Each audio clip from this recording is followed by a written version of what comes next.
Hello, আসসালামু আলাইকুম। সবাই কেমন আছেন?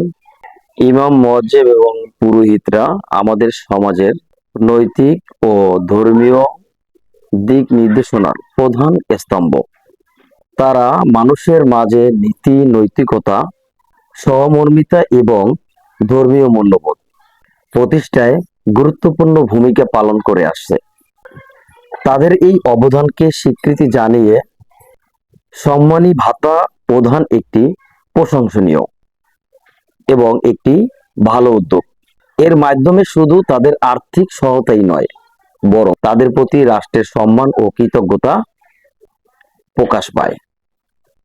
আমরা আশা করি ভবিষ্যতে এই ধরনের উদ্যোগ অব্যাহত থাকবে এবং ধর্মীয় ব্যক্তিত্বরা আরো উৎসাহ ও উদ্দীপনার সাথে সমাজ গঠনে কাজ করে যাবেন। ধন্যবাদ সবাইকে। তবে প্রধানমন্ত্রী তারেক রহমান যে উদ্যোগটা নিয়েছেন এবং উনি যে নির্বাচনের আগে যে প্রতিশ্রুতি জনগণকে দিয়েছেন, আহ, উনি সেই ওনার সেই কথা উনি রেখেছেন।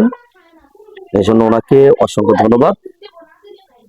আমরা দেশবাসী সবাই ওনাকে ধন্যবাদ জানাই।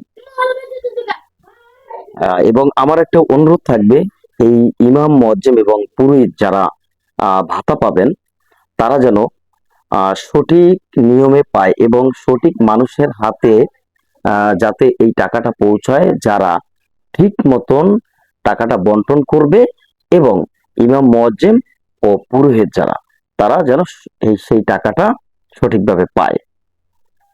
ধন্যবাদ সবাইকে।